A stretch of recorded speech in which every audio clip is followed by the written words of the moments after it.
Thiruvananthapuram തമ്പാനൂരിലെ hotel ഹൈലാൻഡിൽ ഉണ്ടായ തീയണച്ചു. ഹോട്ടലിന്റെ 6ാം നിലയിലാണ് തീപിടുത്തമുണ്ടായത്. ഫയർഫോഴ്സ് എത്തിയാണ് തീയണച്ചത്.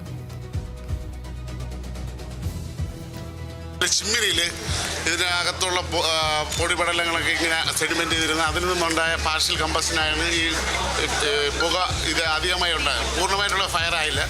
ചെറിയ ഇതിനകത്ത് നിന്ന് ഈ വസ്തുക്കളെല്ലാം കൂടെ തീ പിടിച്ചടി ചിമ്മിനിക്കകത്തുണ്ടായതാണ്.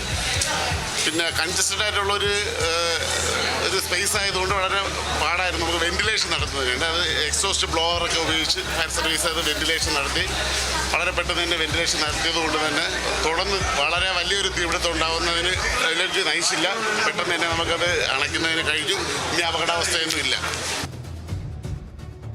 അപർണ കേസുണ്ട്. വിവരങ്ങളുമായി അപർണ, ഹോട്ടലിലുണ്ടായ തീപിടുത്തത്തിന്റെ കാരണം സംബന്ധിച്ച കൂടുതൽ വിവരങ്ങൾ ലഭ്യമാകുന്നുണ്ടോ?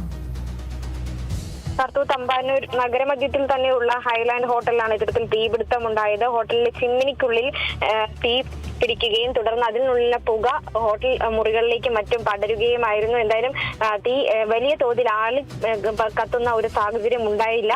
ഈ പുക പടരുക മാത്രമാണ് ചെയ്തിരുന്നത്. ഈ പുക പടർന്ന സാഹചര്യത്തിൽ അവിടെ ഉണ്ടായിരുന്ന ആളുകളെയൊക്കെ തന്നെ പുറത്തേക്കിറക്കി തിരിച്ച് പുക സ്ഥിതി നിയന്ത്രണ വിധേയമാക്കിയ ശേഷം അവരെ തിരിച്ച് പ്രവേശിപ്പിച്ചു. എന്തായാലും വലിയൊരു തീപിടുത്തത്തിലേക്ക് കടന്നില്ല. 2 ഫയർഫോഴ്സ് സംഘം എത്തിയാണ് സ്ഥിതി നിയന്ത്രണ വിധേയമാക്കിയത്.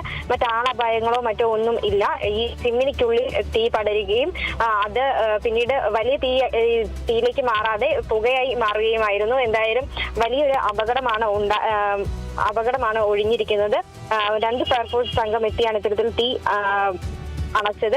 മറ്റൊരു കാര്യമെന്ന് പറയുന്നത്, ഈ ഹോട്ടലിനുള്ളിൽ ഈ തീ പടരുന്ന സമയത്ത് അലാറമോ മറ്റ് അപായ സൂചനകളോ ഒന്നും തന്നെ മുഴങ്ങിയിരുന്നില്ല. ഈ പുക പടർന്ന സാഹചര്യത്തിലാണ് ആളുകൾ അവിടെ നിന്ന് ഇത്തരത്തിൽ പുക ഉയർന്നത് അറിയുന്നതും അവിടെ നിന്ന് ഒഴിയുവാൻ തയ്യാറാവുകയും ഒക്കെ ചെയ്തത്. എന്തായാലും വലിയൊരു അപകടമാണ് ഒഴിഞ്ഞത്. ശരി, അപർണയാണ് വിവരങ്ങൾ നൽകിയത്.